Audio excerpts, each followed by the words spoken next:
Elise Schadler. I am the program manager of the Vermont Urban and Community Forestry program. We are housed at the Vermont Department of Forest, Parks and Recreation, but we're also a partnership with the University of Vermont Extension Service. So we basically provide technical, financial, and educational assistance to towns statewide. So we mostly work with all things related to public trees, which are the trees that are planted in public spaces like the right-of-way or on public parks, village greens, town forests. So we work with about 100 towns a year in some capacity. You know, urban forestry is as much about people as it is about trees. So, you know, there's on the one side, like having a degree in natural resource management, like it's very tangible to be able to work with a tree and to make sure people understand the biology of the tree, how it works, how it's interacting with its environment.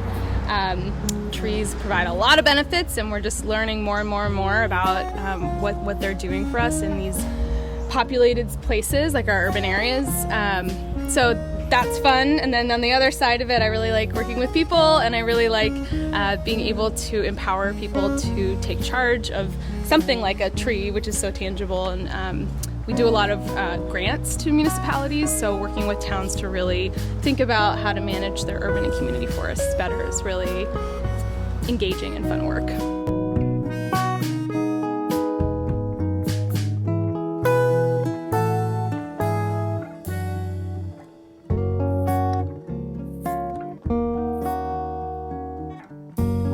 You know, I think people are like really starting to think about the role that they play in our built spaces, and our job is really to help town staff and volunteers foster those benefits.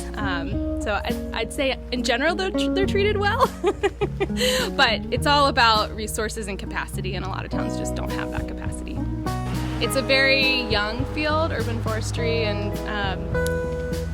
really wasn't even recognized as a phrase or a profession until like the 1990s. So it's very, there's a lot of like room for growth and learning. So we're just doing some routine maintenance of the trees around here. We got to keep them lifted for pedestrians walking and for for cars and stuff going under them.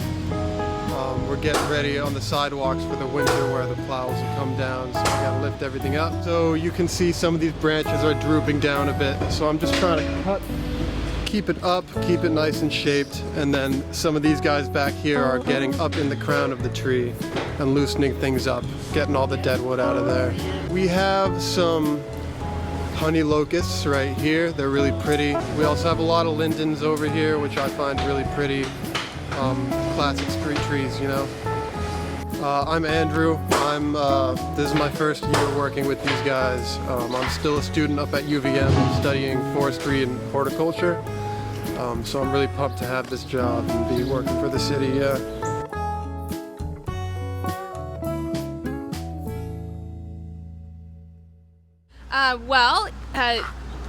We can talk at nauseum about the benefits that trees in built environments and around houses provide, but we're trying to improve knowledge about picking the right tree for the right space, for example. So you want to, the motto is plant the right tree the right way in the right place.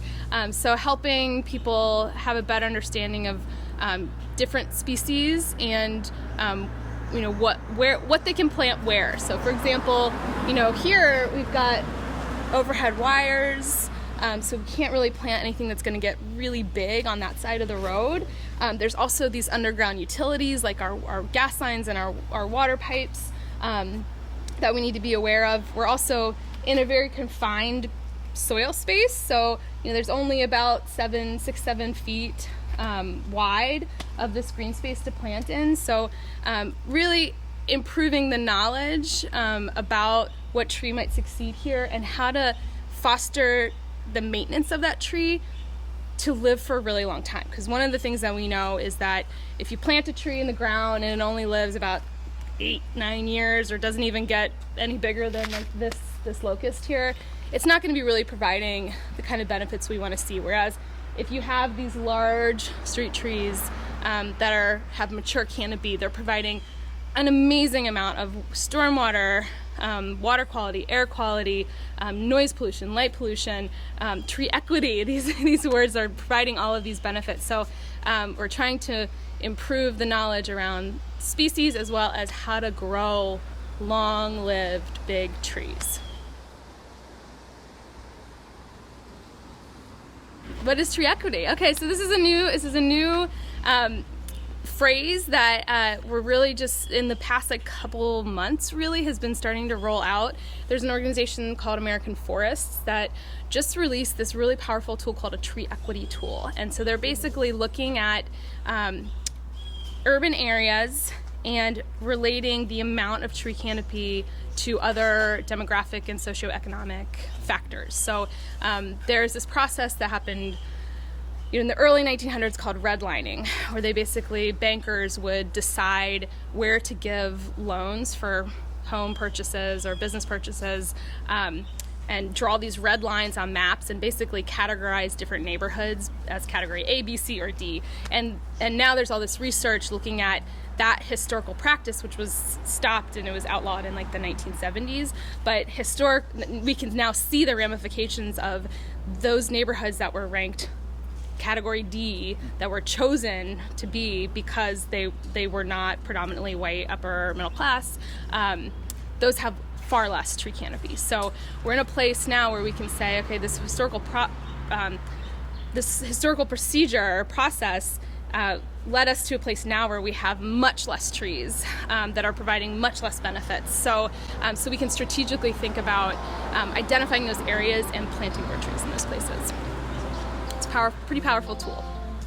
A lot of research around marginalized communities that have never really had trees on their blocks. It's just a lot of concrete and a lot of impervious surfaces that if a city were just to come in and just plant trees without interacting with the neighbors and really making it an engaging process and fostering the trust to empower people to really have ownership over those trees, then they might not do as well. Oh, well, I don't think I would change anything about our program. We're really got a great team. There's 5 of us. We work with, like I said, about 100 towns a year. Work with a lot of volunteers and people that are engaged in their towns. We also work with our county foresters. We work with other forestry professionals. So I would not change anything.